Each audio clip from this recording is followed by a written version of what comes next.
Let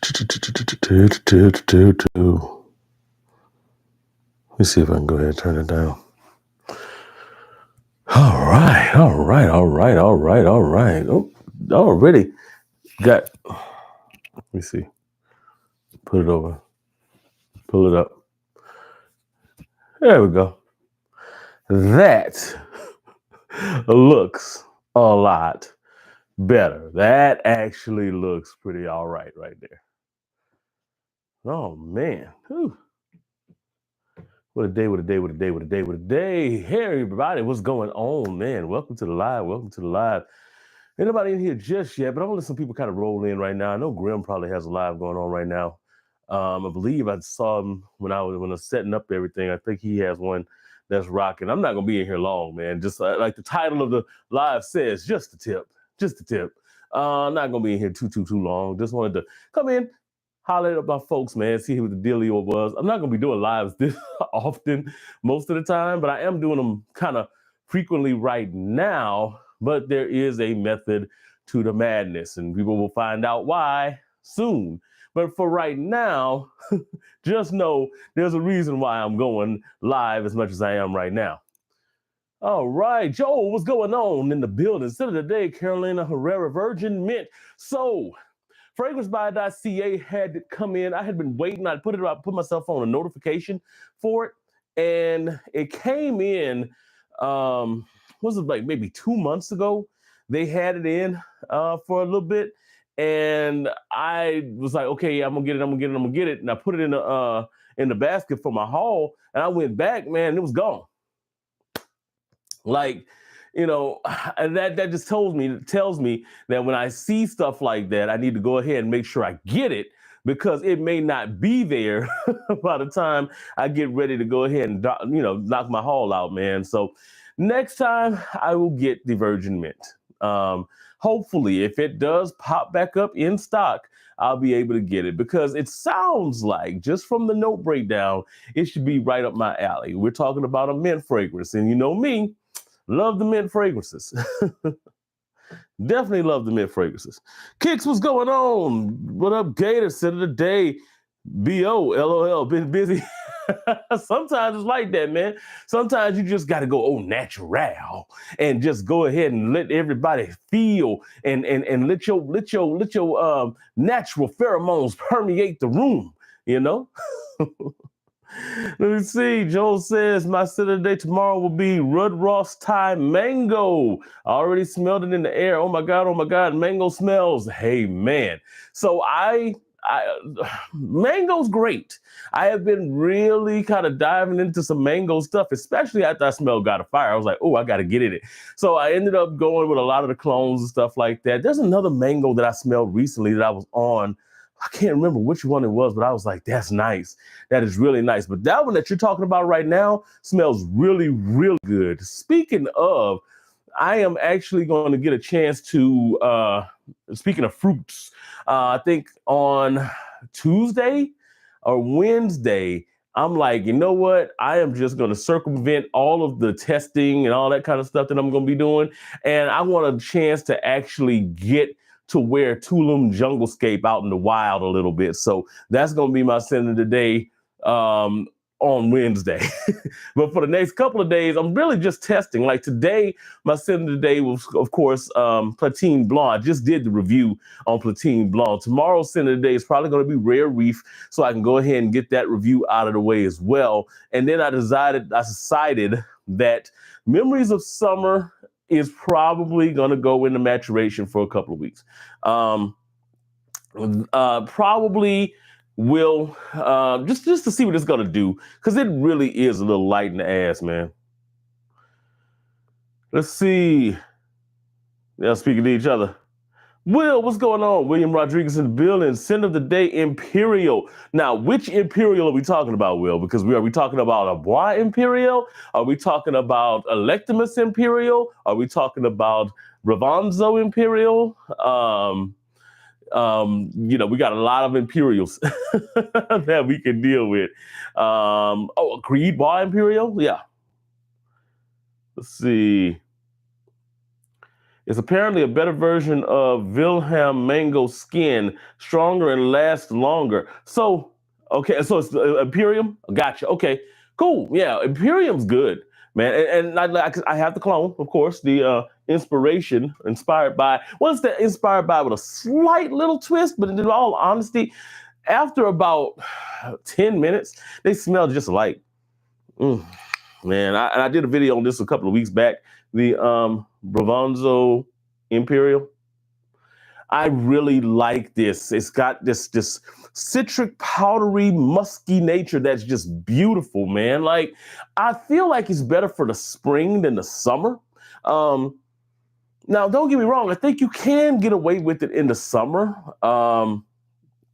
But I think it just fits that spring fall wheelhouse just perfectly because there's something about a musky fragrance that's got like the little citrus because it's a white musk, so it's a kind of a powdery style of musk. So there's something about a powdery musk, kind of like a powdery iris, makeup style iris. Well, more powdery than makeup style iris.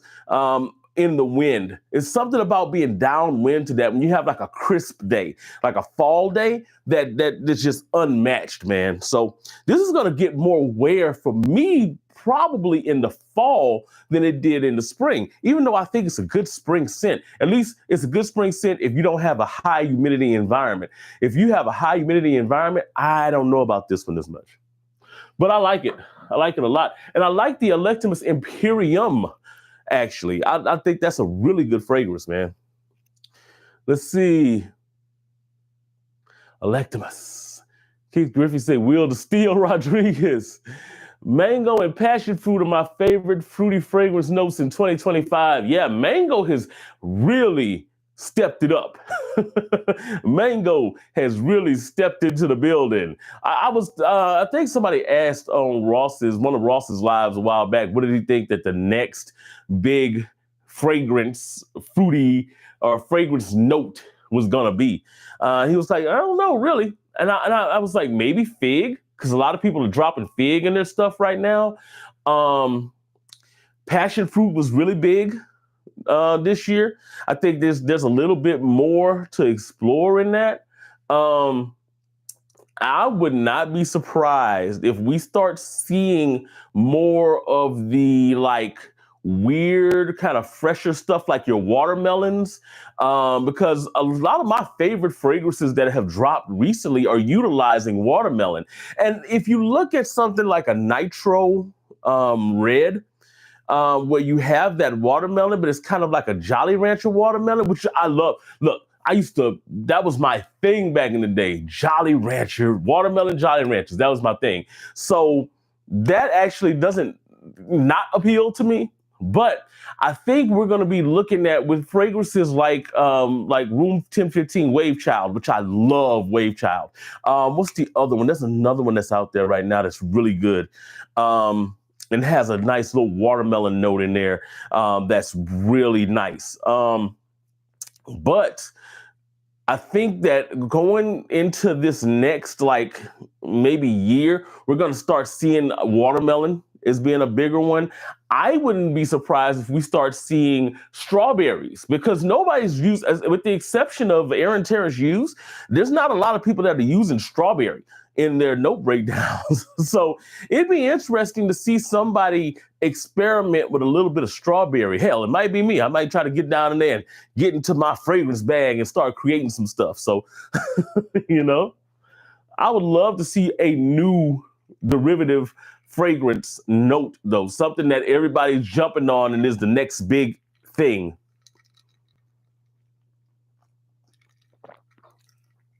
Will said, don't be afraid to wear it in the summer. It was pushing off my skin in the heat. Well, it's not even that I'm afraid to wear it in the summer. Excuse me. It's not that I feel like the heat would be the problem. I think it could beat the shit out of the heat.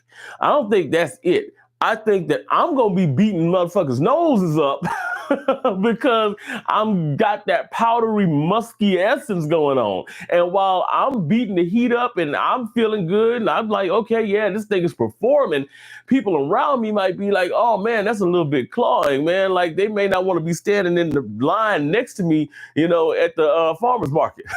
You feel me? So that was my only thing about it. Now, that being said, I can wear it in the summer. It's cool. It's cool. It's just that with fragrances like that, stuff that's like powdery, I like to wear more in like the cooler, just a little bit cooler weather. Florals, depending on the floral that we're talking about. If it's geranium's usually okay. I can usually do a geranium, lily of the valley, those types of florals, tiara flower, those types of things. They work. But if you overdose it, like one of the that Pierce, which is the same thing as that Perseus from Perfumes de Marly. I think I said in my review, it's so floral that I feel like if you get around like a high humidity environment, if you're around folks like that, it'll be cloying. Like I remember I used to work at a grocery store when I was younger, man. And one of the things I used to hate is when those women and sometimes those guys would come in and they would have these like highly floral fragrances that I knew smelled expensive. Like they would come in like when it was like 70 degrees outside, and I'd be like, damn, that motherfucker must be rich. You know what I'm saying? But when they would come in when it got hot and muggy in that Louisiana summer, 98 degrees outside, 100% humidity, they would be like, oh my God, I don't want to be around them too long because it's permeating the air and it's choking me out. I always have that feeling about myself when I go into those places like that. So, when I wear fragrances like that, so I'm always really cautious when I wear powdery stuff or extra floral stuff when I get in those types of environments. That being said, I know Imperium performs. I know in the heat, it'll do its damn, man. I know it. And like I said, it's not something I'm against wearing in the heat. It's just that like today in Atlanta, it was, I think it cocked up to 93 degrees. You know what I'm saying? Like 93 degrees and I'm outside and I'm trying to help my wife with some of her sorority stuff. So it's like, Pierce would not have been a fragrance for me to be wearing out there. It would have performed. It would have definitely been lasting on my skin the whole day. But the people around me would have been like, man, this dude is blowing up the spot. My nose. So yeah, that's all. I just have a thing about that. Let's see. Seems the like musk forward frags are coming out. Yeah, a lot of musk forward stuff, man. We just talked about Seraphine musk, which I went ahead and put my pre-order in for that. Who mentioned vetiver musk last night on the live? That was one that I had been sitting there and it went out of stock for a little while, and I took it out of my cart because it went out of stock, and now I'm like, oh, I need to get that back in my cart again. So I went ahead and got it back in the cart, so it's ready. That Narciso Rodriguez, the vetiver musk. I love the way that thing presents, man. And then, of course, you got your ex-vetiver back here. I got a decant of the vetiveria from Ormond James sitting over there, and I am doing my best not to smell it until I do the decant dive. Like once I do the decant dive, it's fine. I got a feeling just from me opening the cap on it, I got a feeling that's gonna be one that I'm gonna be like, damn, now I gotta go hit the whole bottle. Probably will be, but I'm holding off, slightly holding off. So we'll see how that goes, man. Speaking of which, decant dive, I'm hoping to get out this week, man. I've been having some people hit me up. I did a rant. It wasn't even a review. It was a rant on Art of Universe versus Taj 2. And I didn't put the video out, because I knew Tarathi Electric was coming. So I was like, well, I'm going to wait a little bit. I may not even put it out there. But I've been having like buku people hit me up and like, hey, man, what do you think of Art of Universe? Hey, what do you think of Art of Universe? Hey, what do you think of Art of Universe? And I'm at that point where I'm like, you know what? I'm just going to go ahead and drop the video. Spoiler alert, Art of Universe is okay. I'm not the biggest Blue Talisman DNA fan anyway. It's not bad, don't get me wrong. It's just nothing that I was wowed by to the point to where I was going to pay $300 for that bottle. Let's see. Joe says, yeah, room 1015 Wave Child is fire. It is, man. Oh my God, it's so good. It really is. Will, Joe said, Will, yeah, I can't wait to receive my Zahara signature Seraphine Musk. Yeah, that's going to be one. I've convinced my wife now. She's in the room sleeping because, like I said, she's been doing sorority stuff all day, right? So I convinced my wife. I'm like, okay, so we're gonna get the Seraphine Musk. I'm getting Seraphine Musk. You love Seraphine Red on me, but I love Seraphine Blue on me. So this is what we're gonna do. I'm gonna go ahead and pre-order the Seraphine Musk, and then next month, what we're gonna do is we're going to go. Notice I say we're. It's gonna be me putting the money out, but I say we're just gonna include her in the whole scenario to make her feel like she's part of that decision that I'm making. But we're going to get both the Seraphine Red and the Seraphine Blue just in time for our vacation to Tahiti. So she's like, okay, cool. Bang. Got it. I was like, because you got to have all the Seraphimes. And when the Vetiver comes out next year, we got to get that too. But that's going to be a ways off. So it's not going to be a lot of money we got to put out right now. See? Joe said, FYI, I started to set up, do new videos on my channel. We'll see if it happens. One more step towards it. Man, you got to do it. You got to do it, man. And hell, I'll help out if I need to. We'll jump on StreamYard and we'll work it out, man. I need to get Randy on StreamYard, man, because I look a lot of times and I see he has that. He's got the duck on there, man. I pay $50 a month for StreamYard, and I haven't really been using it as much recently. I'm gonna start using it again when Dope Discussion starts back up. I gotta call Erica back about that, actually. Because she called me today about it. Or yesterday. But yeah, so it'll be used a little bit more, but I'm always willing to, have somebody jump on and just kind of produce a show. Just, I'll jump backstage and let them, use their platform to do what they got to do. Will says, Vetiveria is nice. What time is it? What's up, novice? What's going on? What time is it? Let's see. Said, Gator without the beard, you resemble Carl Winslow. Where's Eddie? Oh, man. Boo. Boo. No, man, actually, I had to cut it because I fooled around and, I kind of held on to a little bit of it. But fool around, I was good because I do all of the stuff myself. I was in the mirror and all that kind of stuff. And I fucked my beard up and I was like, dang, man. So I tried to fix it and I couldn't really fix it the way I wanted to. So I was like, man, you know what? I'm gonna just go ahead and cut it off and start it over, And in actuality, man, it's helped. My face was getting really, really oily, and I was trying to figure out what was going on. And it really was because I think the whatever I was putting in my beard, it was causing my face to get oily during the day. So my face has been like nowhere near as oily since I cut it. That being said, it's coming back, man. It's definitely coming back. It ain't gonna be as I don't think I'm gonna let it go as long as it was, but it's probably about this. Well, it's coming back because I feel naked without it. It's already starting to grow. Let's see. Taste and Sense with D Boogie. Gator, what's going on? What's going on, D Boogie? You say, oh, Factory Future to say, what we sipping on tonight? Sipping on my usual, man. Sipping on my tequila, man, and my chocolate bitters, man. With my walnut bitters, man. Oh, by the way, I got calls to sip and celebrate, man. My Tigers won the national championship today in college baseball, so I am ecstatic about that, man. It was like the last out, that double play. I was like, we back.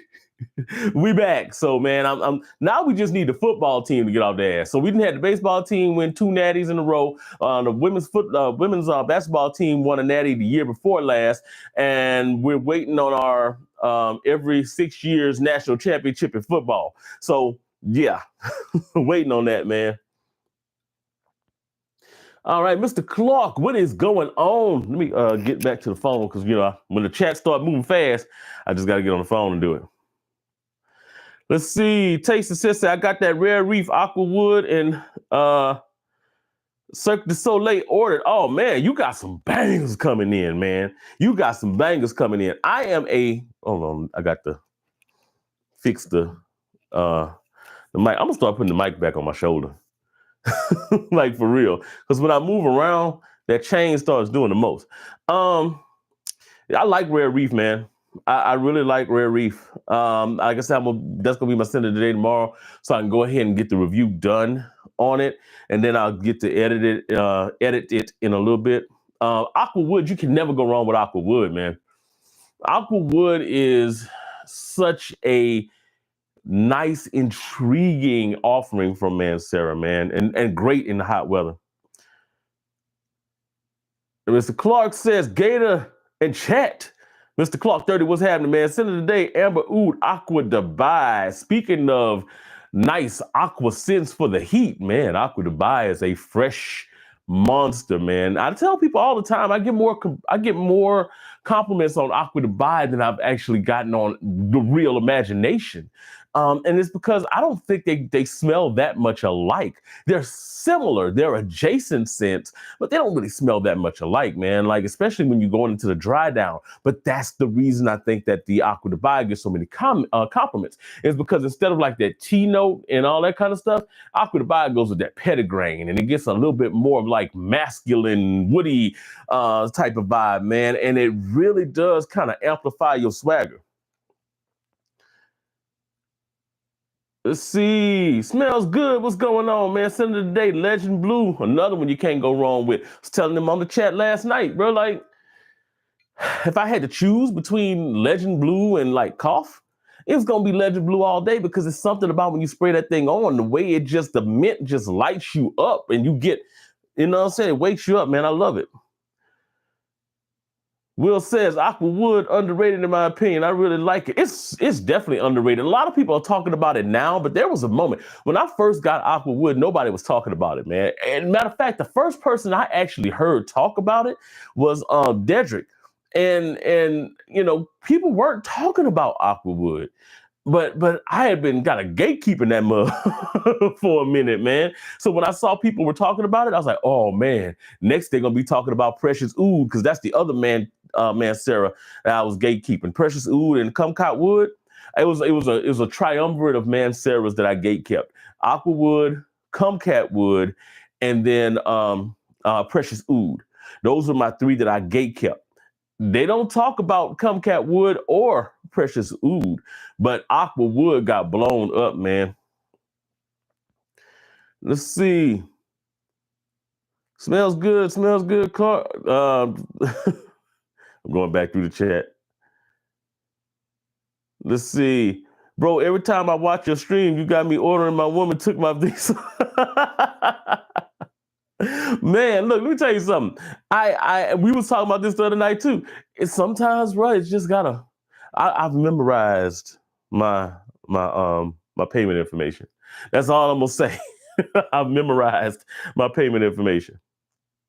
Let me see. I might have to pour me a glass up. Man, pour you a glass. Cheers, bro. Definitely. Ain't nothing wrong with it. Nothing wrong with pouring up a glass, man. William says, I love a good pear. No. Boogie says, William, I love a good pear note, and I heard Aquawood is one to have for the summer. Yeah, so pear is really a crisp note in the Aquawood, man. It's pick the wrong bottle for a sec. It's got this crispness to it. Like, it's smoky and kind of incensey, but it's got a crispness to it. Now, here's the thing that's going to throw you off, D-Boogie. Aquawood is really not an aqua style of fragrance.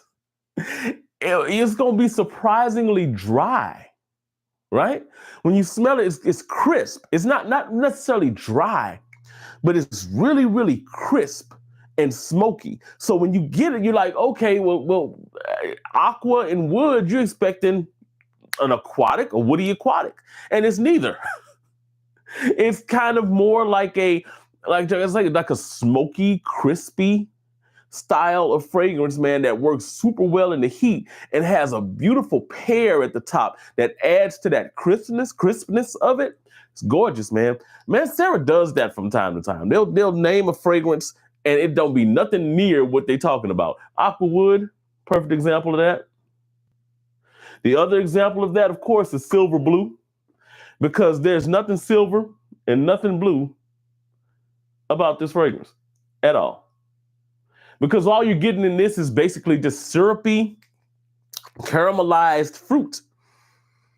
And it's weird because it's caramelized fruit, but it's fresh at the same time. It's thick.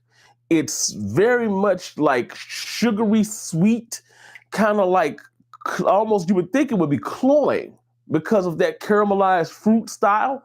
But at the same time, it's super fresh and it has some woody elements to it. This is a stunner. Nuclear bomb. Like legit, you have to be careful how much you spray this, because this one, I've never gone nose blind to a scent faster than I have this one. Like it will nuke your nose quick, but it's good. All right, let's see.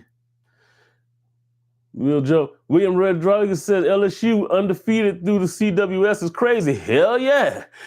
But you know what though, man? Like Coastal Carolina had been doing their thing, man. They was undefeated too, during the regular season.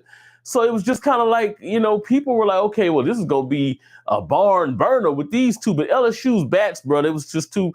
And you know what's crazy? I can't even say LSU's bats did the job. It was literally pitching. Cade Anderson, bro, throwing a shutout in the first game. They only scored. All they needed was to score the one. That's all they needed to score. But once Cade Anderson won that game, I knew it was it. Because there was no way, even if Coastal Carolina takes one game, they're not taking two. They're not taking like one of the two last games. I mean, they're not taking both of the last two games. So, yeah, man, shout out to the Tigers, man. Shout out to the Tigers. Smells good. What's good, Kel? Y'all talking to each other. Novice, my scent of the day is Paco Rabanne XS 2018. Paco Rabanne XS is a fragrance that got so much hype, and then for some reason people started hating on it. Like, I don't understand what it was, and maybe it was, you know what it reminds me of? You know how people hate on Dior Sauvage now? Like, when Dior Sauvage first dropped, it was like, oh, it was the hot shit. Like, everybody wanted to see what was happening with this Dior Sauvage. And then it just overflooded and everybody was on it. So now it's like one of the most hated fragrances in the game. But it smells good. And people can't help but want to smell it. So, but XS is good, man. Say, bro, that dry down is so underrated. Yeah. Kid Panda, what's going on? Yo, glad to catch another live. Penn Halligan's, Killian, Nasamato. I smelled one of each brand. Also, honorable mention, Oud Maracuja. Forgot the house name. That's Maison Crivelli is the Oud Maracuja. And Oud Maracuja is really nice. You know what's crazy about that, though? Oud Maracuja is nice, but like weirdly enough, I like Hibiscus Majad better. I don't know what it is about Hibiscus Majad. And some people might think that that's more leaning towards feminine, but there's something about the way that stuff presents in the air that is like, I think it's got a kind of like a depth, but a spiciness to it. It's airy, but spicy. I like it. I like Hibiscus Majad a lot. But that's a really good one, man. Oud Maracuja is nice. As far as the houses go, Nasamato's got some good stuff. Killian is, in my opinion, they've got some great, like they have an identity, and their identity is we dropping booziness. You can't argue with Black Phantom. Black Phantom is an amazing scent. I actually have an inspiration of that one up there. But I actually had the original Black Phantom for forever, and I got a 10 mil decant over there. That is one of the first fragrances, niche fragrances that I know that I bought full price. And the reason I bought it full price was because I was convinced by this dude named Kevin Samuels, and he became like notorious in the space of relationships and things like that. Man, the Godfather Kevin Samuels, as they call him. I wasn't the biggest fan of a lot of the stuff he would talk about, like towards the end of his career, because he could be downright nasty to folks sometimes. But like a little known fact, man, Kevin Samuels started on YouTube as a fragrance reviewer. Like he was all about, and I've never seen somebody as happy as him when he was talking about fragrances. He like used to light up. And I was in Nordstrom's in Atlanta, downtown, and he just happened to be in there when I was looking through like fragrances, and he recommended that. He was like, man, you got to do this. And he started breaking it down. And I thought he worked there. I thought he was like one of the employees. And he just was like, yeah, you got to get it done. So I was like, man, so I went and bought the bottle of Black Phantom. And it wasn't until like he introduced himself and all that kind of stuff, man. It wasn't until like later. And I was like, I recognize that dude. Man, that's the dude that was in Nordstrom's. Yeah, that was him, But yeah, man, Killian's is a house that people love. I mean, Angel Share, Black Phantom, I just mentioned that. You got your other ones, your Smoking Hots and things like that. Straight to Heaven. They're a nice house, man. They really have, but their niche, their whole identity is about the boozy nature. I mean, Killian is partnered with Hennessy, so But that being said, Penhaligon's got some stuff with it. I'll just say that. All right, Silver Blue is my favorite mancera, but I think once I get explicit vanilla, it'll be dethroned. Whoo, man. So, D-Boogie, I gotta say it. I wonder about explicit vanilla. On paper, explicit vanilla is everything that I would think that I would want in a vanilla fragrance. You've got dark chocolate, you've got rum, you've got all of these different facets that would make me say, oh, this is my type of ish. But then I smelled Amore Cafe. And Amore Cafe on paper seemed like it was gonna be my ish. And then I smelled it. And while it smells great, I just don't want to wear it as a scent. It's a great candle. I just don't want to wear it as a scent. So when I see explicit vanilla and I get excited about it, there's always this little thing kind of popping in the back of my mind that's saying, be wary, because I don't want to have one of those experiences again, That being said, I am excited about it. I'm excited to smell it.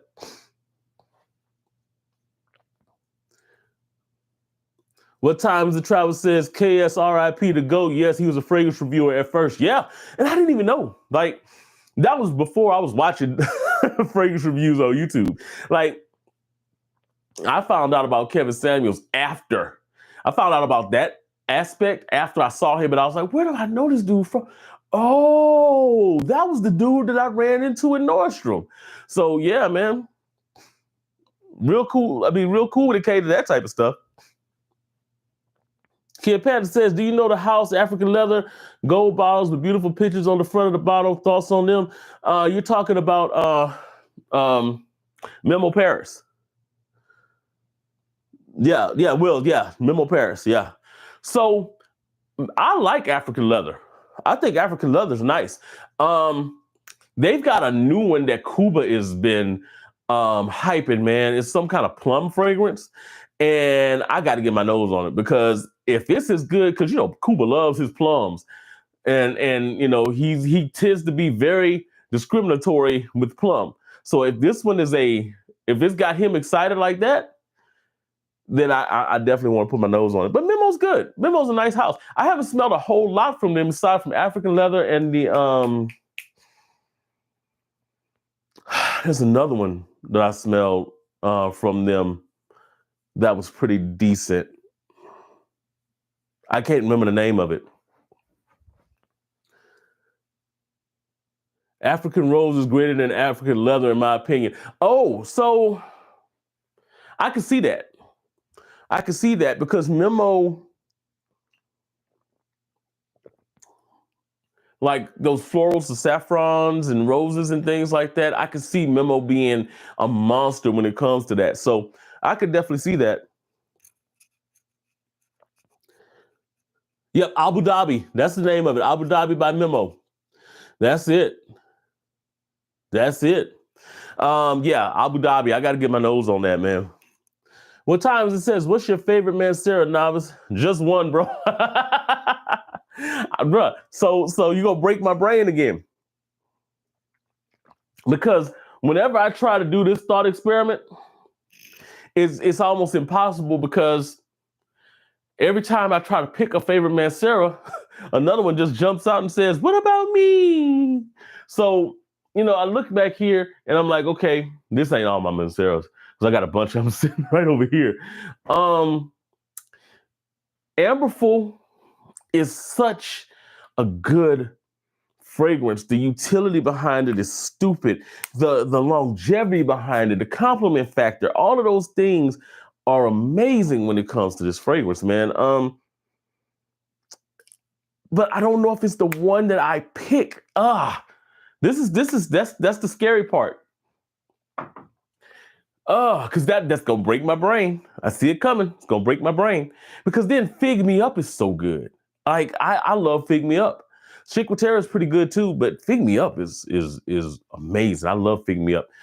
Precious Oud. I just talked about Precious Oud, man. Precious Oud is, man, it is such. Okay, so if I had to nail it down, it'd be Amberful. Okay. Nah. No, it wouldn't be. It'd be Eternal Wood. If I had to nail it down, it'd be Eternal Wood. I mean, it's not a summer fragrance. It doesn't have the same utility as Amberful does. But the way that it presents is amazing. So, yeah, Eternal Wood's good, man. And I'm only choosing Eternal Wood because I don't want to grab Precious Oud. That's the problem. It's hard, man. It is hard for me to pick just one. It is very hard for me to pick just one. And I'm changing my mind already and thinking Precious Oud. That's messed up, bro. All right, start, sell, and bench. Initio Oud for greatness, excellence, Tom Ford Oud Wood, Tobacco Oud, or Dior Purple Oud. I'm starting Initio Oud for greatness. Tom Ford Oud Wood is going to be on the bench, and then Dior Purple Oud is going to be selling that out. Will says, need to smell that Abu Dhabi. Yeah, I got you too, man. Say, I have them both, Will, and love them, but African leather is my favorite. African leather is good, man. Factory says, I've been looking for a new summer frag, trying to decide on Imagination, Afternoon Swim, or Pacific Chill. So it's all about utility. It depends on how you want to use it. Imagination is going to be a great fragrance for any type of environment, office environment, year round, running errands. If you just want to lounge around, being soapy clean and fresh, man, it's got a depth to it that's amazing. Pacific Chill is made for the spring. It's made for the summer. It's not really made to be like an all year fragrance. It's made to be out and about in the wild. So do consider that. If you get Pacific Chill, while I feel like it's the most intriguing fragrance in that Louis Vuitton lineup, it's still very much situational. As far as seasonal, I should say, not even situational, it's very much seasonal. If you're looking at that and then you're trying to decide on Afternoon Swim, Afternoon Swim's gonna take up the rear because Afternoon Swim to me is such a non-complex DNA.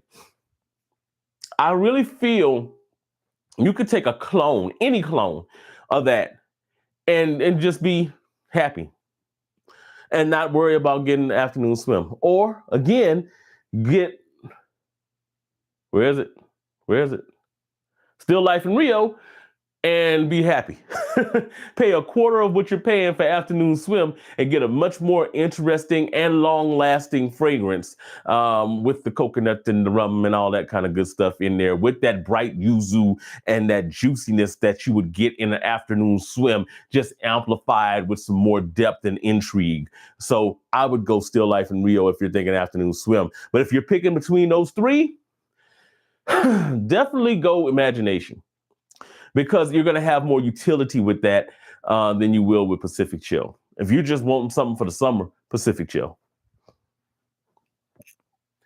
Let's see. Replay gang. Newt, what's happening, man? Have a good live, guys. Newt. Kid Panda, Imagination lasts the longest. I have a sample of Pacific Chill. Yeah, Imagination does last the longest. Factory Fugitive, I was just going to ask that too. You read my mind. Will Rodriguez said, Gator, the way you talk about that Still Life in Rio, I may blind by it. Man, look, I love it. I love it, man. It's to me, it was one of those fragrances that, you know how you anticipate what a fragrance is going to be. Remember a little while ago, just a second ago, I was talking about how I was so hyped up for More Cafe, the same way I'm hyped up for Explicit Vanilla. And then I got it and I was like, oh, but I can't wear it. You know how you really get hyped up for a fragrance and you get it and it's everything you thought it was going to be and some? That was Still Life in Rio for me. It really just like clicked all the boxes and did it what it was supposed to do, man. And so I liked it. I like it a lot, man. I really do. Hell, I'm still selling, dude. If you go to my if you go to my page and you go to the Gator at thenoviceknows.net, you still can come in there and send me an email about decants. And I usually do like, I usually will send you decants for like $4 plus shipping or whatever. And if you get like 5 decants, then you'll get like free ground shipping. And then it'd be like $4 expedited shipping, So anything that I have up here, I usually send you a list of the Fragrantica link of the stuff that I do have. So if you ever think about, getting like a cheap decant, man, just let me know.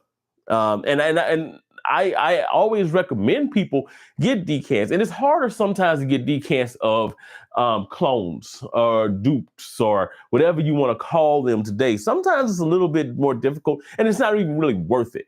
So if you go through like some of these places, you're paying $4 or $5, but you're going to pay the shipping regardless and all that kind of stuff. So me saying, okay, well, you'll get, if you do 5 of them, you'll get, free shipping or whatever.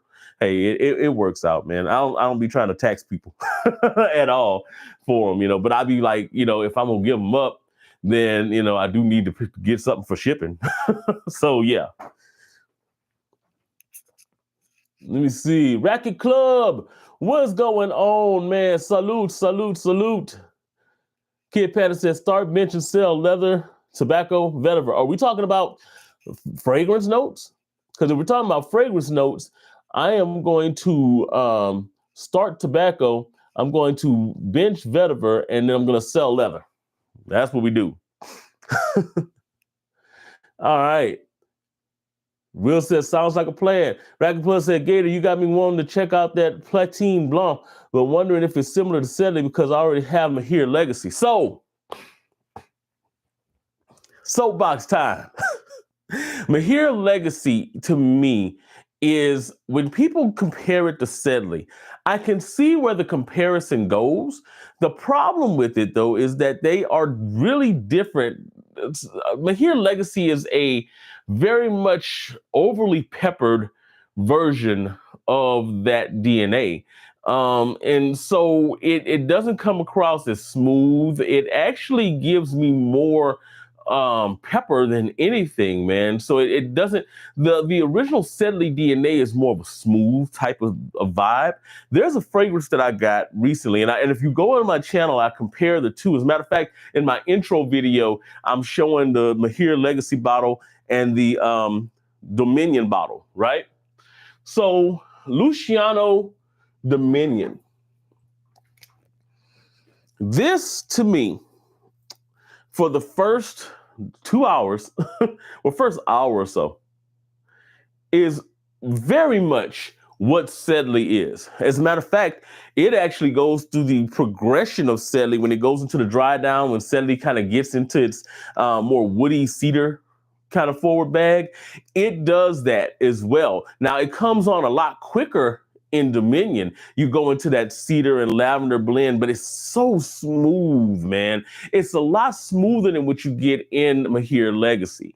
But I digress because that's kind of off topic, but just saying this was probably a better inspiration of what actual Sedley is than what Mahir Legacy is. Now, to the question there, though, when you're talking about Platine Blanc is definitely going to be in a different wheelhouse than what Sedley is. What Platine Blanc is a lot smoother the way that it presents. It's not peppery at all, but what you're getting is you're getting an effervescence that's going to be coming around from that tonic water that's in there. It's going to be something that'll open up with that mint, that and it's a peppermint. It's actually, I think it's a couple of different mints in there because it's a whole accord because it does have different facets of mint as it goes into the dry down. But Platine Blanc is going to be one of those that's going to be super invigorating. It's not going to be peppery, but what it's going to do is it's going to have an effervescence to it that you're going to be like, oh, that's nice. And it has a cooling factor to it as well. So I would say, and the lime is just, it's a mojito. It's a true mojito. It reminds me a lot of the Guerlain Homme that I have here, that they legit smell, and they do kind of smell similar in the opening here. It's just that the mint in Platine Blanc is a lot deeper, a lot richer in there, because I think it's really kind of taking that bag from Torino 21. So if you're looking at the two, if you're looking at, I don't know if I want to get Platine Blanc because I have Mahir, man, F that Mahir, go Platine Blanc, Platine Blanc, Platine Blanc. And I glazed that I did the review on it tonight, and I glazed it a good little bit, only because I genuinely think that this is probably one of the better summer releases this year. I mean, and it hasn't had a chance to really sit. I'm wondering what this is going to be like in about 2 weeks. It could be really, really, really, really, really, really nice. But man, it's got so many facets of what you would want to have in a summer fragrance. It will beat the humidity. It's got a cooling factor to it. It's got a mint. It's got an aromatic nature to it. People are going to smell you. It's going to project really loud for that first hour to 2 hours or so. It's going to stay on your skin for about 7 to 8 hours. It is definitely a fragrance that if you spend the $50 on this, you're going to get your $50 worth plus more. So yeah, I say this is going to be greater than Mahir Legacy on all facets, and you're not going to have redundancy between the two. Trust me. All right, let's see. Axel von Ripper. There you go, Axel von Ripper. All right. Racket Club said, I appreciate your take on that Gator Platine Blanc. It is then. Yeah. So I try my best. There are certain fragrances that you can tell when I love a fragrance, because I will talk about that fragrance in a loving manner. I did not, full disclosure, I did not want to like this fragrance at all because I was not the biggest fan of Carnal Desire. I was not the biggest fan of Royal Taboo. So when they dropped, I was kind of like, oh, we doing these YouTube scents now, huh? This is what we doing. The YouTubers trying to do scents and stuff. Not hating on it or anything like that. Just kind of like, what can you expect? Whatever. So I wasn't sure what to expect out of it, but I knew that it was a take on Torino 21. So the main reason I got it really was because I was doing a whole bunch of different takes on Torino 21. I've done the review on Vuzingi that's up there right now. I was doing the review on this one, the Turin 31. Okay, so I was like, okay, that's another version of the Torino. Of course, the Vuzingi was another version of the Torino. So I was like, which by the way, Vuzingi over the last Like, it's been sitting there maturating over the last like month or so. When did I do that review? Maybe a month and a half ago, maybe 2 months ago. I sprayed this earlier today. When I say this thing has smoothed out, it's still, the mint is still different than it is in Torino 21. But on its own, I'm interested in wearing this again. And I'm probably going to do a follow-up review on this because I got a feeling the longevity has increased on this one, man. I'm excited about wearing it again now. But yeah, so I was bringing in a whole bunch of Torino dupes, basically, in inspirations, because I do have the real Torino 21 coming in, you know? So that's kind of how I was going to do it. And this surprised me.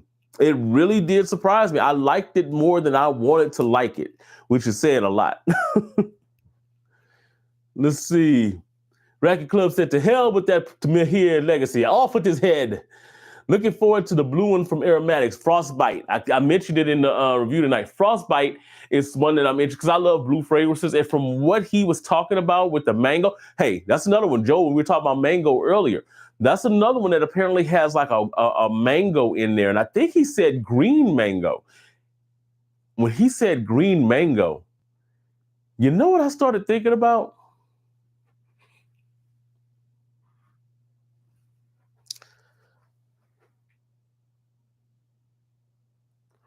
Because the way he described that fragrance, the way he described Frostbite was kind of like an amalgamation between this and gin tonic. This is a green mango in here. And it's a gorgeous green mango. This is an amazing fragrance. You can tell by the dent, man. You can tell by the dent. This one is amazing. There was a 2-3 week period a couple of summers ago where this is all I was wearing. Like, it's such a good fragrance. I love it. I love it, man. That is Polo Deep Blue Parfum, by the way, if y'all didn't know. Polo Deep Blue Parfum, green mango, salty, aquatic, very salty.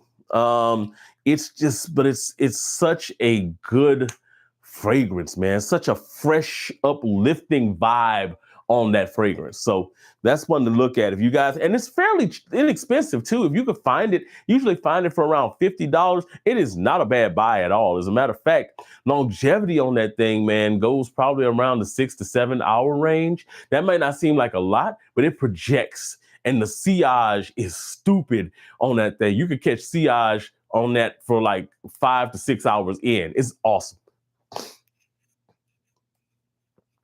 Let's see. Kid Patter, for the ladies in the chat. For the ladies in the place with style and grace. All right. Many niche brands offer hair shampoo, fragrance, or hair fragrance.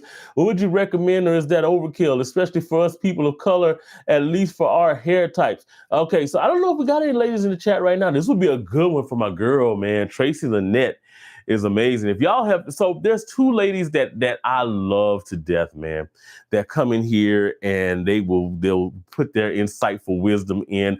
Tracy Lynette, if you go to Tracy Lynette on YouTube, her channel is amazing. And then Mixed Edition, when she comes in here, a lot of times, you know, she'll come in and raise hell and leave. But Mixed Edition, her channel is amazing too. And I think Mixed would probably be the best one to talk to about the mists and things like that, because not only is she a Bath and Body Works girly, but when it comes to like body mists and things like that, she is on it. She is on it, man. So that would be a good one to talk to about that one. Definitely. Matter of fact, that little that mist, that body mist that I showed the other night, that pistachio one, that's who sent it to me. Let's see. Turin 21 looks so much like Hawass Ice. I had to do a double take like Gator. You grabbed the wrong bottle. Right. Yeah, it's actually Turin 31. So it's Anash Parfums. So Anash did this fragrance called L'Infinite. excuse me, and that's supposed to be an inspiration um of Lamensite, and it was really good. So that made me think that okay, well maybe they'll do a pretty good job with this one. Um, I still think it needs to mellow a little bit. It does have some variation from Torino 21, and I think it could be an intentional thing. But we'll y'all will see on the review because I got a few things I got to say about that one, man. Will says, I love gin and tonic. Racket Club says, I love Neeb and his work in this space, but he's releasing fragrances like old No Limit Records albums. Yeah. Hell yeah. Look, you know what? Now that you say that, this does look like something you'll see on an old No Limits Records album. Aromatics. Some old No Limit stuff, you know? Had the projects in the background and with the bottle. Now somebody's got to do it. Now somebody's got to take an aromatics bottle and like put it in the middle next to an old rusted gate with the projects in the back with a chick twerking in the foreground. Yeah. Let's see. Frostbite is a cool name for a fragrance. I'm expecting a cool experience. Looking forward to the note breakdown. Me too. He mentioned, like I said, he mentioned mango. So I'm that as he says, it's a blue fragrance, but it incorporates mango. So I'm excited about it, man. Factory Fugitive, have you tried any of the Montaigne colognes? Yes. So I am and not the biggest fan of most of the Montaigne stuff. Their version of Imagination was okay. But a lot of the stuff I'm not, and I think a lot of it is because of inconsistency. I've had, I had their, what was the one that was cloning me and my brother both got what is it clone? I'm going to have to call my brother and ask him. But I got one and he got one and they smelled different. So there was a little bit of an inconsistency between bottles. And it's because they usually kind of make stuff to order. They whip them up batches. Um, I'm they're okay. They're okay.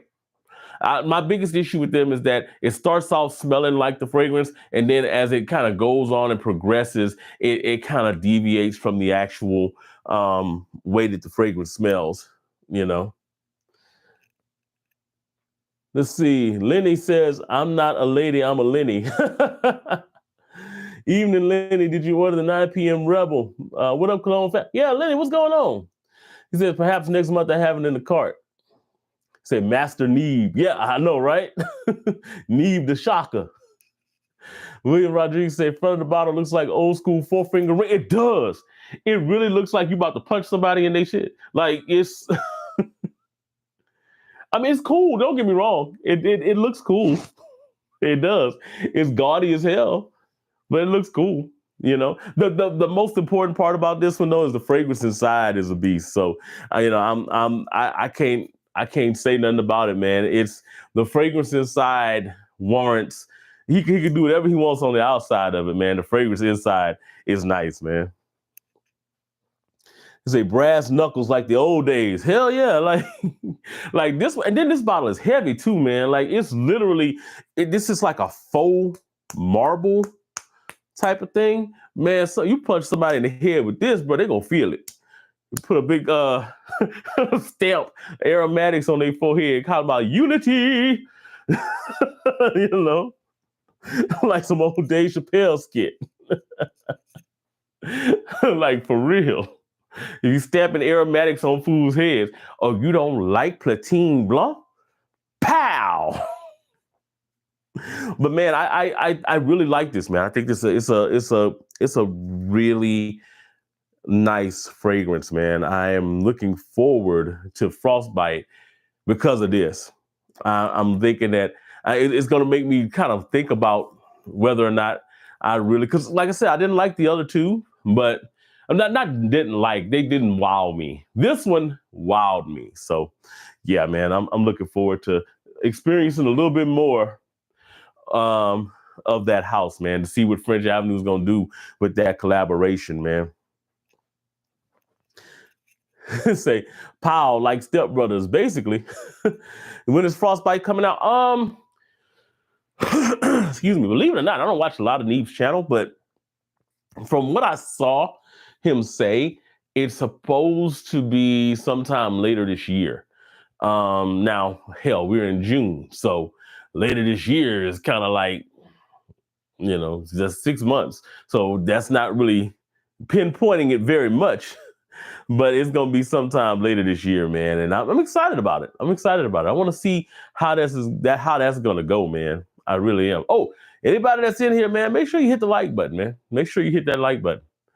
Um, but yeah, man. So I think though that this is going to be the fact that from everything that I'm seeing, the aromatic stuff has been so successful.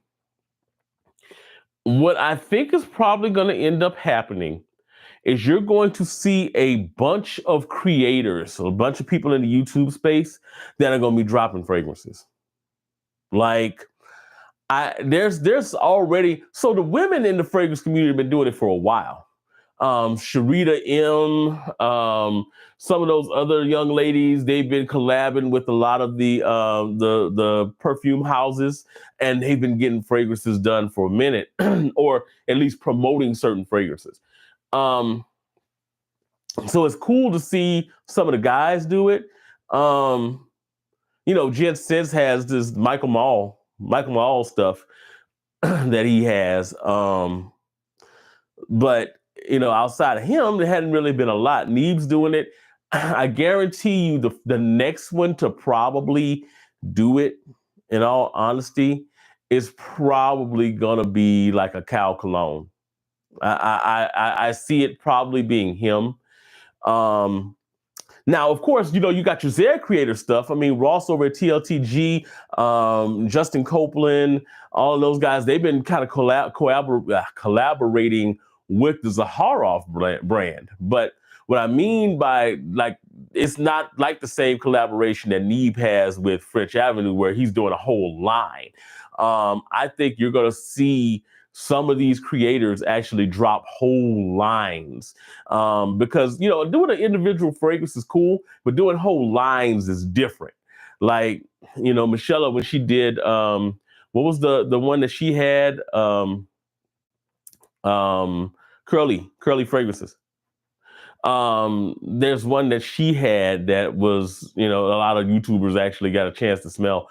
But I got a feeling we're going to see like these houses, like a Paris Corner, reach out to a YouTuber and say, hey, we want to put together this collab, or, all that kind of stuff. And I think that, and French Avenue may actually do it with another creator. I think this is kind of the blueprint that they're kind of running with the stuff that Neeb's doing, because what he's doing is they're not direct interpretations of different fragrances. They're kind of like amalgamations of different fragrances. And, because they're amalgamations of it, I think that they're just kind of playing around and doing something creative. So I think that'd be nice. Let's see.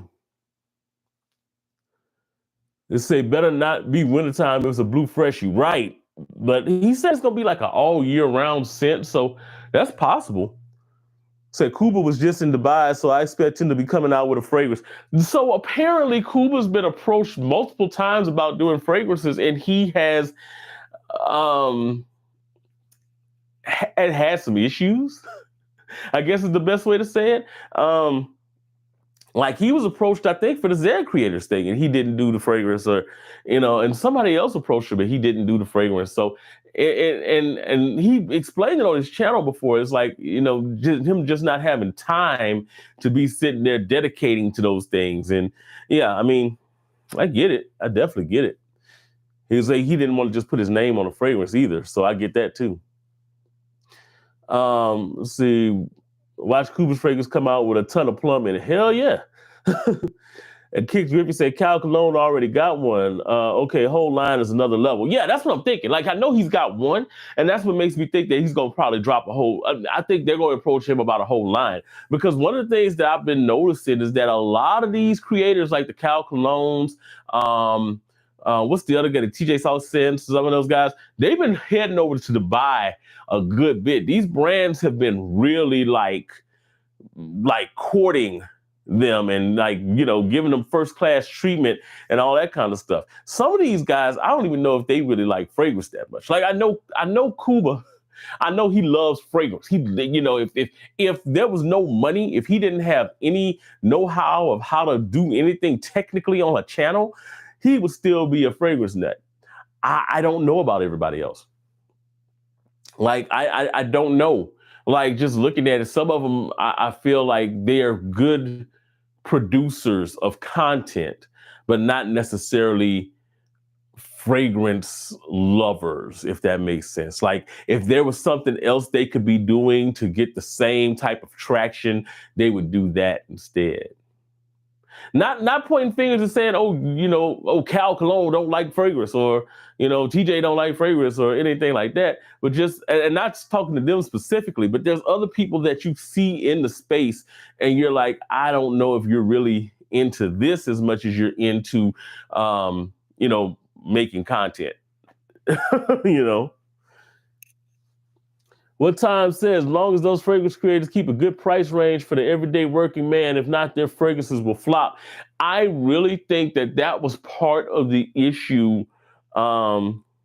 with some of Gent scent stuff. I don't think it was that expensive, but I think that when you have a channel where you focus on mostly new releases and clone stuff, when people go and they search out your fragrances and they're seeing a 3-digit price tag, or even if it's like a upper $60-$70 price tag, I think people get a little gun shy on it, and I think that's a problem. It shouldn't be that way. It really shouldn't, but I think that's a little bit of an issue for some folk, man. Man, when I drop that Bamboo, man, when I drop my fragrance, it's gonna be a monster. I'm only halfway kidding about that too, because I've been thinking about it, like literally been thinking about doing some stuff, man. Just because experimenting and all that it's been something that I've been always into doing. So hey, you never know, man. One day may actually drop fragrance on people's heads and be like, hey, look, got this right here. Bam, bam, bam, bam. Shoot, I already know my fragrance notes for my first 3 fragrances. Let's see. Racket Club say, yeah, Cuba's an OG of the space, but Neve is like a natural salesman like Jeremy without the snow. Yeah. Right. So that's the thing, too. A lot of these guys are just basically salesmen. Cuba was not that. Cuba, from what I remember back in the day, it was kind of like, hey, look, these fragrances is too expensive, man. Let me show you this. This is a good alternative, man. This is this. But he's been in the space for a while, just because he loves fragrances. And I think Neeb actually loves fragrance too. But there are other people that are like literally just salesmen. Like that's their whole purpose is to sell, And as long as they can come up with a short synopsis on fragrance when they see it, you're good to go. Bam. Will says, have a good night all. Gator, keep up good work. Enjoy your live streams. Man, I appreciate it, man. I definitely, man. You have a good one, man. What Time says, exactly. They're not known to be charged $700 like Jeremy Fragrance. So here's the thing about the Jeremy Fragrance frags, man. Like, $700 is stupid. Like, I talked about Office a while back, and I was like, this fragrance here, Celestia Blue. This is Office for men. Like, legit, this is Office for men. Like, the only real difference between the two is at the top. Oh, I forgot. I was decanted out. The top of the atomizer came off. I was like, oh shoot. Hold on, let me put that back on. Ooh, make sure it don't get in the camera. But oh man, it's good though. But the only difference between the two is that the original Office is a little bit brighter at the top with the way that the bergamot comes in. But after the first like 5 minutes, you can't tell them apart. Like you legit can't tell them apart. And this is me having this next to like that 5 mil of office that I have. And you can't, and it wasn't just me. Like the guy that I got the 5 mil from, my guy Greg, I brought this over there, man. He was like, bro, I can't tell the difference. I really can't. And he's got thousands of fragrances. He's like, I can't tell the difference, bro. I really can't. It's just that close. It really is. And for a $25 price point, and Jeremy Fragrance is charging like $400, man, you don't get Celestia Blue. Like, ain't no way. Ain't no way. And then it has the same longevity, same performance, and all that kind of stuff. So ain't no way that I'd be spending $400. And that's on Office. Some of those fragrances, like you were saying, $700, like that's real. Like that Most Masculine, ain't no fucking way, bro. ain't no way. Like I'll be frowning at that Bodicea when I see the Bodicea prices so high. I'm like, man, ain't no way I'm gonna be sitting up there talking about I'm gonna pay $1,000 for a damn fragrance. Man, if I'm paying $1,000 for a fragrance, that motherfucker better take me to the shower, scrub me up, and rub my feet. You know what I'm saying? Before it applies itself to my skin, and it better open the doors for me when I walk through the room. That's what I'm saying. Like daily. Let's see. Yeah, is that Celestia Blue any good? Because I ain't messing with Jeremy prices. Yeah, Celestia Blue's good, man. So the crazy part about that Office DNA is the Office DNA is a banger. Like, it's really literally bergamot and ambroxan. That's what it is. It's a bright bergamot and ambroxan. It's super clean, super fresh, perfect for an office environment. And it's another one that is, it doesn't have like an effervescence to it, but it's just an invigorating vibe to it, man, because of that ambroxan just consistently pushing. It's like I said, super fresh, super fresh. Well, that's that. Amazing as far as like an office scent. But if you just want to go outside and you just want something that's just gonna keep you fresh, you're gonna be smelling not just shower gel fresh, but you're gonna have a little bit of a trail to you with that one, with that ambroxan. Man, Celestia Blue's perfect. And like I said, for $20, $25, you can't beat it. You really can't beat it. Linear is shit, but then the original Office is linear as shit. Both of them are synthetic as shit. Like real talk. But that one just smells so freaking good. The same way the Office does, you know? Let's see. I only had one bougie niche in my life, and that was Penhaligon's Endymion back when I graduated high school in 2004. Man, Endymion in high school is crazy work. Paragon Fragrances. What's going on, Nate? Say $700 foot rub. What a deal. I got a question for you. I've been eyeing Brioni Eclat and see it up on your shelf. How is it? So to me, Brioni Eclat, and somebody came on here the other day and they were asking about an amalgamation between light blue and a couple of other fragrances. And I was like, you know what? Eclat kind of handles that. So Eclat is basically a tart little grapefruit. It gives you kind of like, it's veteran grapefruit basically. But what it does is it kind of gives you a little bit of a cooling vibe when you spray this on. But the star of this is the rose. And the rose in here gives it this nice little depth. So it opens up, bright and tart with that grapefruit. And then the rose just kind of plays so well in there. And the grapefruit marries in there as well. So it kind of comes across as very light wear too. It's not a heavy rose. It's kind of a lighter rose. Like it's rose in name, and you know that it's rose, but it's not like a heavy pungent style of rose. So it comes across as a really crisp, really light fragrance. But on a summer day, it's perfect, man. Spring especially though. This is made for like that mid-range temp, somewhere in that 75 to 80 degree mark. It really is nice. If you get a little hotter than that, I think that rose kind of becomes a little bit more pungent and standoffish. But in that 75 to 80 degree, that is the perfect workspace for this. Speaking of workspace, perfect for the office, man. This is one that is like a compliment magnet when I go into the office because it leaves this beautiful like scent trail behind you. And women love like a light rose. And that's what this is. It's a very light rose in here. This is good, man. And Nate, it's definitely worth the price of it. I'd pick it up. I'd definitely pick it up. It's definitely worth it. Let's see. Now I can't even afford that Penhaligon. I can't afford Penhaligon like that either. I saw you. I saw the message from you, Nate. You say sold it on the list now. Man, yeah, I think it's good. I need to holler at you. I'm gonna send you a message on Instagram too, because I actually do need some help with my logo.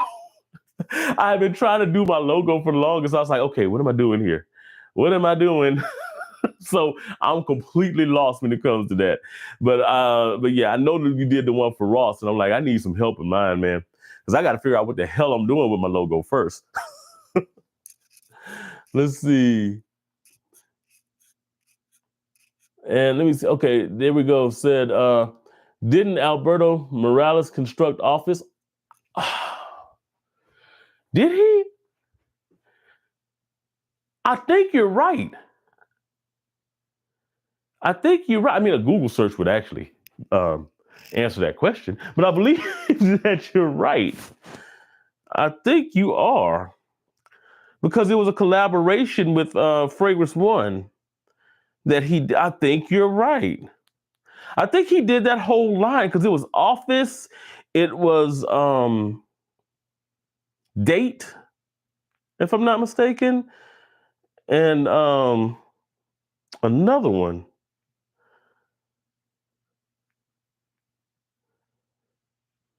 Yep, Alberto Morales. Yeah, you're right. Yeah, that's what I thought. Like when you said that, it's like, yeah, I think he did. Yeah, because I think he did that whole little drop that they did. Let's see, Paragon, you just popped up on my YouTube when I searched that Celestia Blue. Yeah, so Nate was the one that I saw that. I saw when he first got Celestia Blue, and I was like, oh, that sounds interesting. So before he even did the review on it, I went ahead and copped it. And I remember being like, yeah, that sounds really good. I got it on the way. And sure enough, Nate was right, because that stuff is amazing. I love it.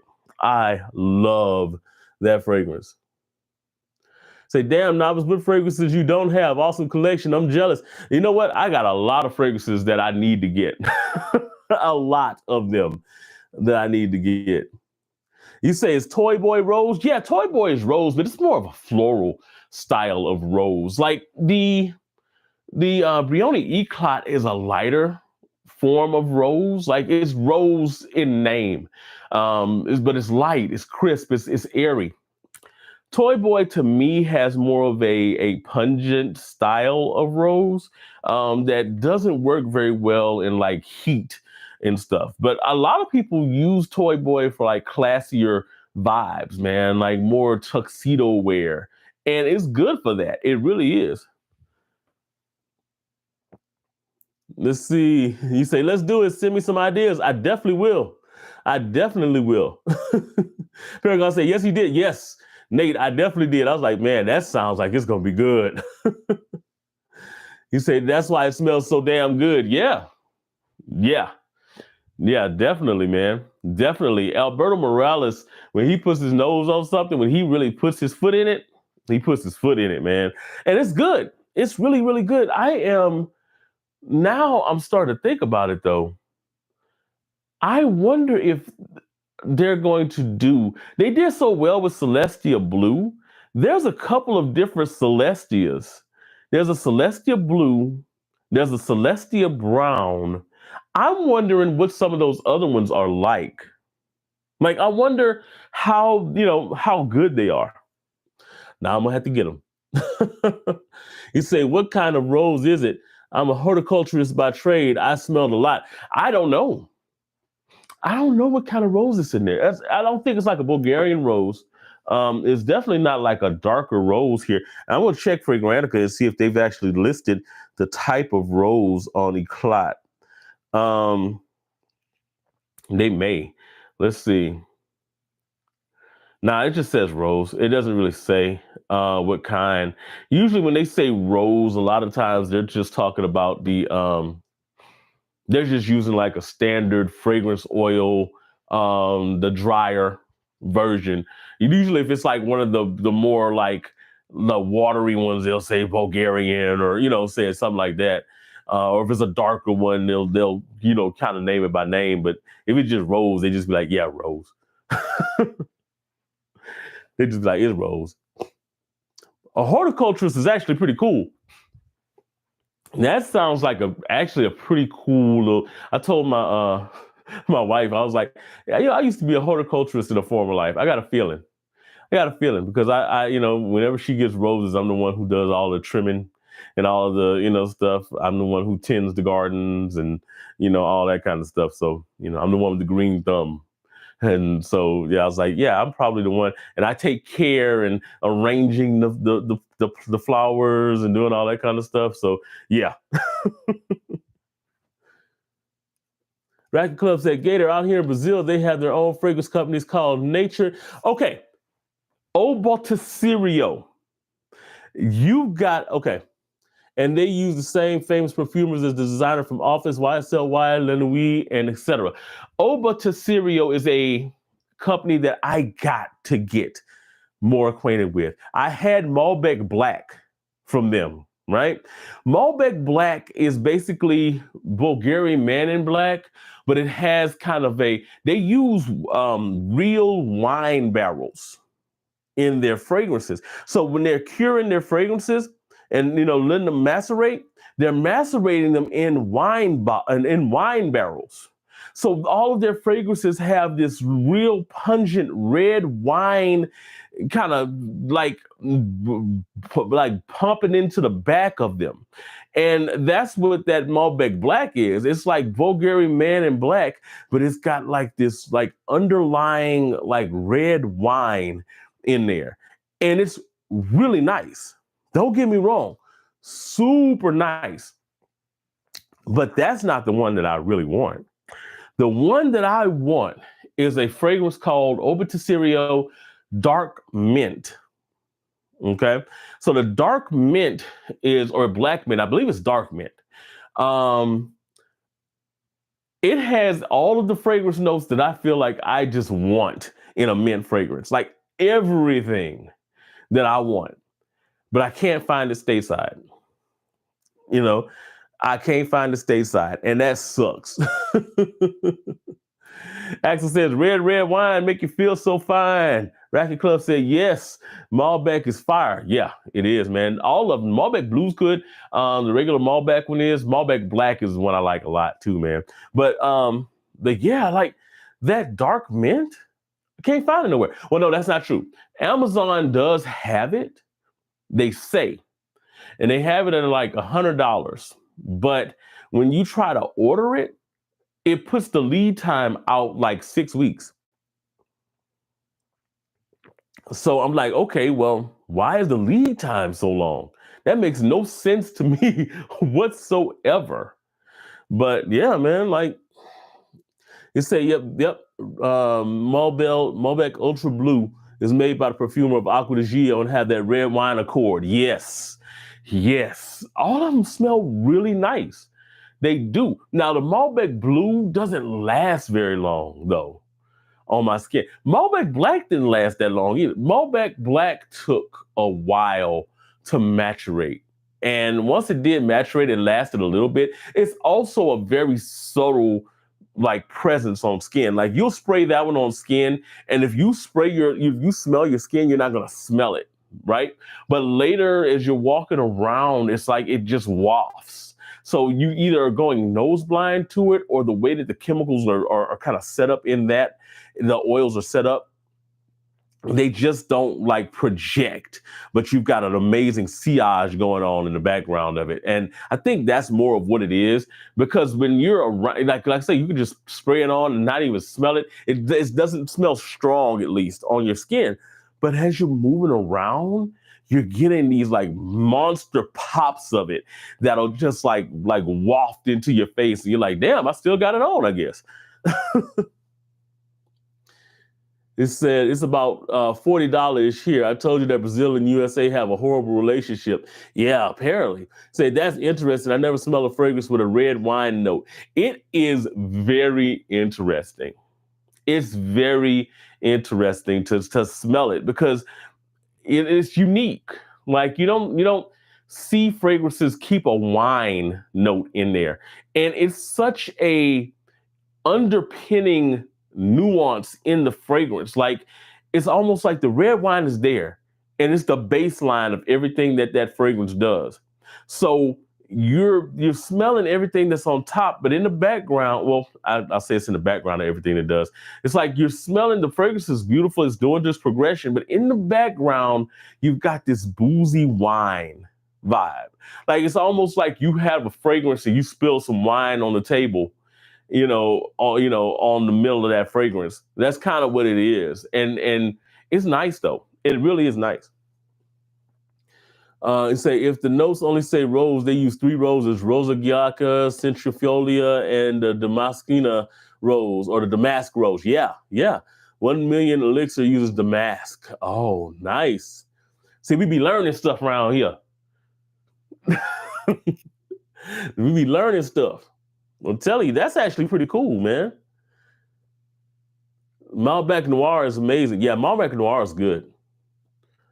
I like the lesson on that one, man. On the roses, man. Ricky Garrett, what's up, Gator? Just finished watching the NBA Finals. Sin of the day, Lattafa Emir. Beautiful, woody, soft, woody. When I talk about gaudy bottles, this is a gaudy bottle. The box is even worse. With the light and all that kind of stuff in it. When this thing lights up, you're like, wait a minute. This is one of the boxes I actually kept because it was such overkill for a box. But the fragrance is nice. It's got a white tea in here. So you're dealing with a very woody, very masculine fragrance, believe it or not. Even though the outside looks all gaudy and feminine, the fragrance itself is really masculine, very woody. That white tea smooths it out and gives it almost a calming style of nature to it. Oh man, it's nice. It is nice, man. This is another one that when the air catches this is a fall fragrance. People will wear this in the spring and summer, but I no. Fall.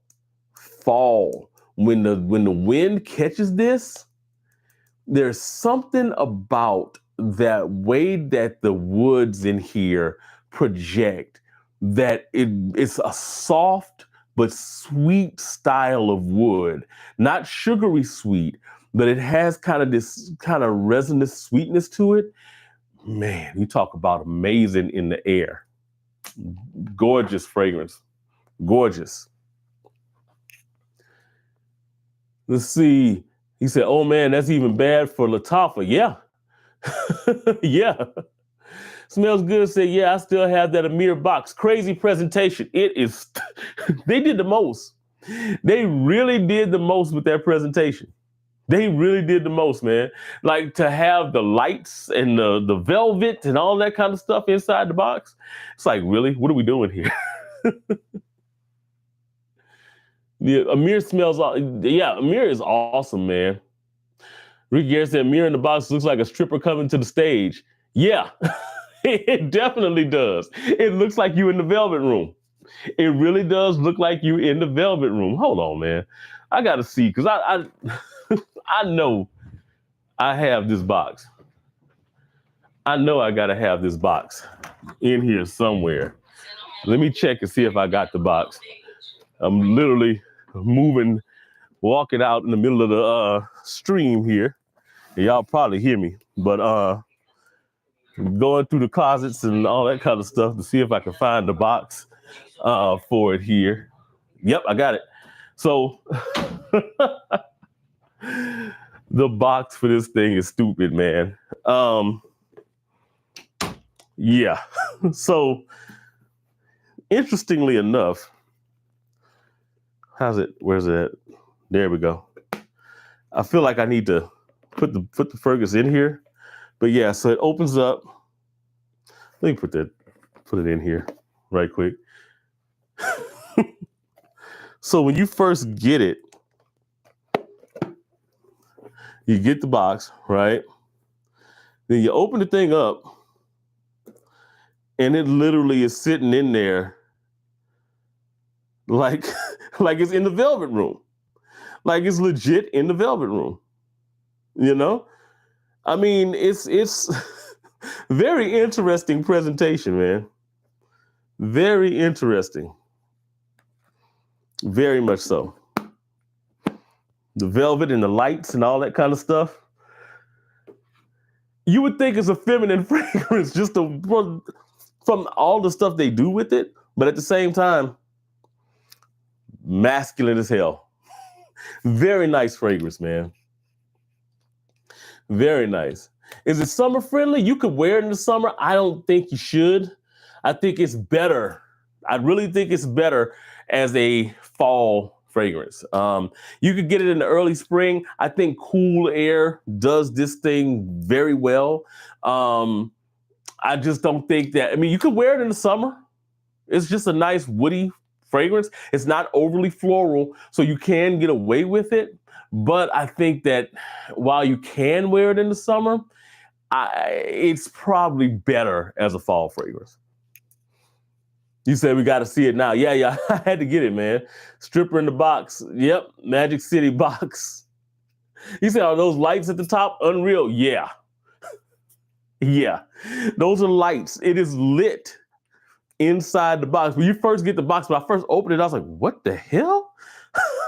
But man, presentation is a little bit over the top, man. But the fragrance is worth it, man. It's actually really good. A lot. That's the thing. Like, I wish that Givenchy would do some over the top mess with their box, right?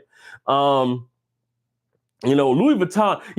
I guarantee you that more people would not feel as bad about paying for some of the Louis Vuitton stuff if they had like an over-the-top presentation. See, this is why Xerjoff, people never complain about the prices of Xerjoff fragrances. And part of the reason why is because they're not that expensive, but they are a little bit on the higher price side. But the presentation is amazing in there. So I think if Louis Vuitton really wants people to stop complaining about the prices, up your presentation game up a little bit. Y'all are a designer. You have celebrities walking around in Louis Vuitton stuff all the time. The least you could do is jazz your box up, your presentation up a little bit. That'd be nice. Give us a bottle that looks a little bit better than just a little vial that has a magnetic top. Do something different, man. Make it worth it. So I bet Burlington might have that once I return next month to the States. They might. You say, what time says good point, novice? Yeah, I mean, it's true. It's true. If you're going to charge that much for so one of the things that a lot of the Middle Eastern brands have shown is that you could put a lot of money into your box. And it's not really even that much money because those boxes, if you're getting, I guarantee you they're not paying for a box like that.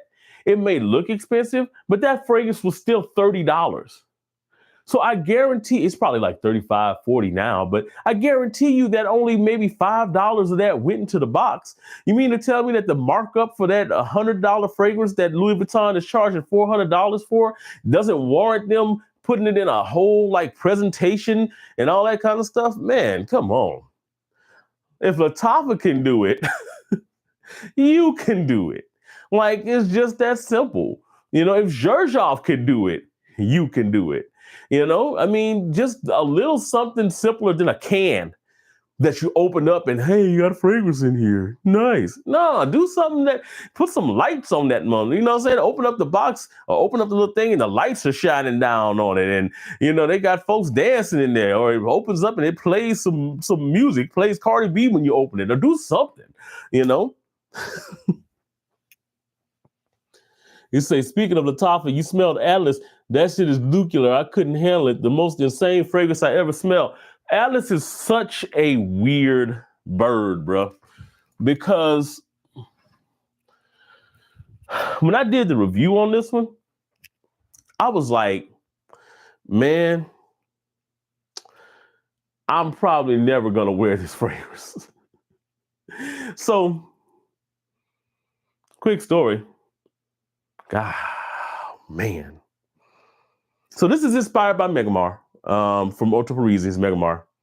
Very close as well to that.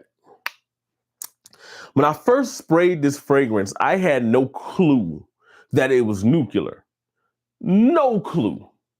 So I sprayed it. I sprayed it on the strip.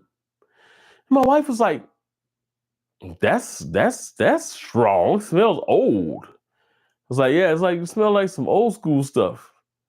But we didn't realize that what had happened was our noses were getting beat up. So I took the strip, I threw it in the garbage in the room. I'm like, this is kind of strong though. So did my regular decanting.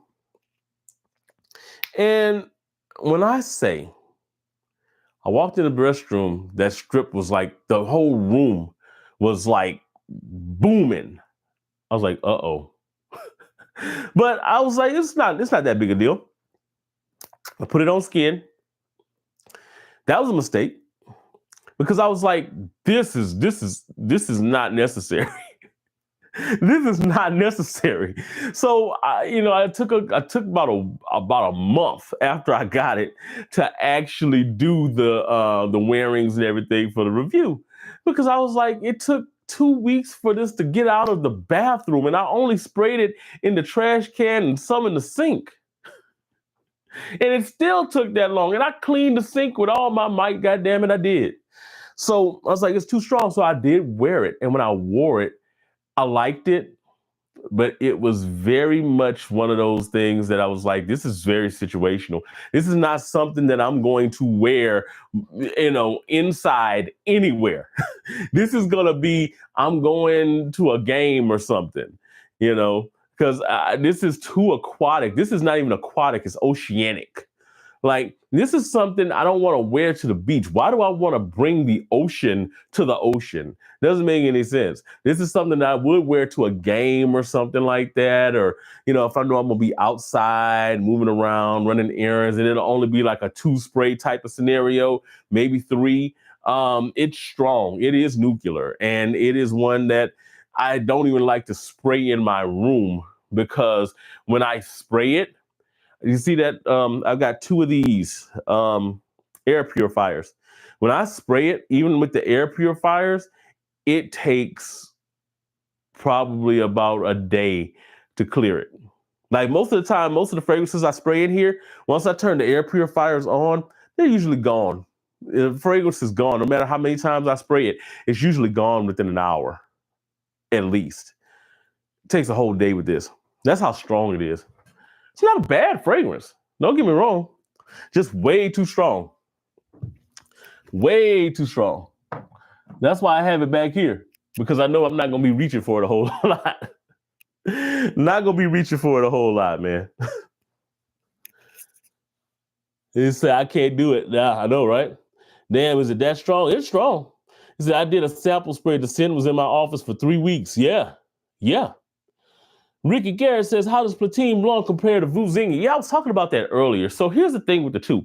The Platine Blanc has more of the aspects from gin tonic. That tonic water and everything gives it kind of an effervescence. So it's kind of got like a soda jerk type, a soda stream type of vibe to it, more of a mojito vibe to it. And it's got a buttload more of mint than what Vuzingi does. Vuzingi has a good little bit of mint too, not as much as Platine Blanc. And Platine Blanc has a different style of mint. It's more of a leafy style. It's more akin to your Tête de l'Orange, You or Someone Like You, or the actual Torino 21. Vuzingi's comes across as almost like a synthetic style of kind of like a spearmint. So you can tell it's not a completely leafy style of mint in here. But as this thing has kind of set, it has definitely gotten a lot smoother. So this also has a little bit of a touch of what I kind of interpret as almost kind of a lemonade vibe, like a watery lemonade style vibe to it. So a lot akin to Renaissance that Xerjoff has. So it's kind of almost like a mix of mostly Torino 21 with a little bit of an impart from Xerjoff Renaissance. But Platine Blanc is more akin to the gin tonics and the Torino 21 mix. It really has more of a naturalistic, leafy style. It's definitely punching above its pay grade when it comes to like naturalistic smells. This one, like I said, slightly synthetic, but it smells great. If I had to go with one, I would go with the Platine Blanc. But the caveat to that is the Platine Blanc is probably going to be somewhere in the range of about $45 to $50. Vuzingi is probably going to be in that $32 range. So do you want to pay the extra $18? I think it's a no-brainer, yes. Vuzingi, though, also is a different style of mint. So if you're not into the overly minty, if you're not into the super leafy style of mint, the mint in the Vuzingi is a little bit more subtle.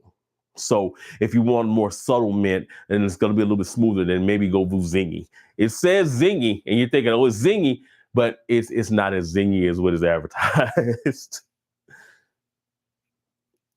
Let me see here.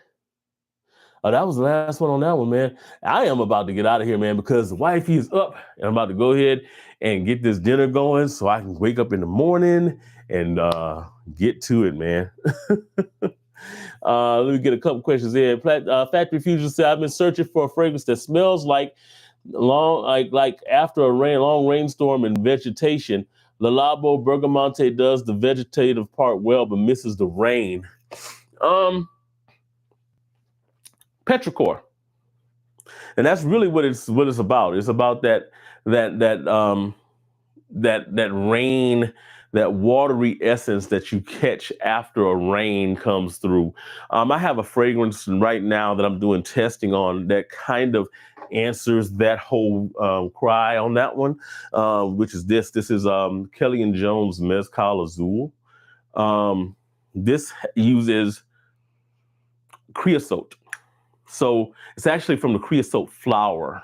So Mezcal Azul is like a tequila, a boozy tequila, like Blanca vibe going on in here, but it's extra watery, it's extra airy. So what they do is they use, like I said, creosote flower. So I had to research what creosote flower was. It says creosote. Oop, my bad. It says creosote. I was about to trip over the damn cord. It says creosote, but it doesn't say creosote flower. I had to do a little research on it. So creosote, if you look up creosote right now, it'll say like the stuff that's in your chimney. That's not what creosote is. So what they're doing is they're using the creosote bush, creosote flower. What that is a desert flower that collects rainwater, and it actually takes water from cactuses and things like that. So if you see a creosote bush next to a cactus, you know that thing has all of the water in the world. But what they do is they take up so much water in the desert soil, and they really kind of store it in the leaves and in the flowers. So if you pass by a creosote bush and you smell the flowers, they smell like rain, because they're soaking up all of the water and just kind of exerting that water out into the air, and it smells just like rain. That's what this does. So you get that watery nature in there. You get like the kind of like a slightly ozonic, airy vibe, but you get this rain vibe. It's got a lot of a rainy essence to it that is really nice. It smells like a realistic rain, like a desert rain. If you've ever been in the desert and they have that little rain that passes through where the air is just watery enough, that's what this is, man. It's really, really nice. Bulgari Rain Essence is another one. This one's going to be a little bit more pricey, but Bulgari Rain Essence. Check a look at that one, because that one does actually have kind of a rainy kind of vibe to it, man. It's got more of an after a rainstorm vibe, not actually while it's raining. And I don't think they use technically the real vibe from Petrichor, but they use a bunch of different notes in there to kind of replicate that feeling. So check into that one, man. Bulgari Rain Essence. And give my girl Kelly, man. I think she's gonna be having samples available on that one soon, man. Mezcal Azul. I'm like I said, I'm gonna be doing a review on that one in a little bit. Beautiful fragrance, man, and man, watery rain, beautiful. All right, let's see here. Take care, Gator. Always a pleasure. You say interesting.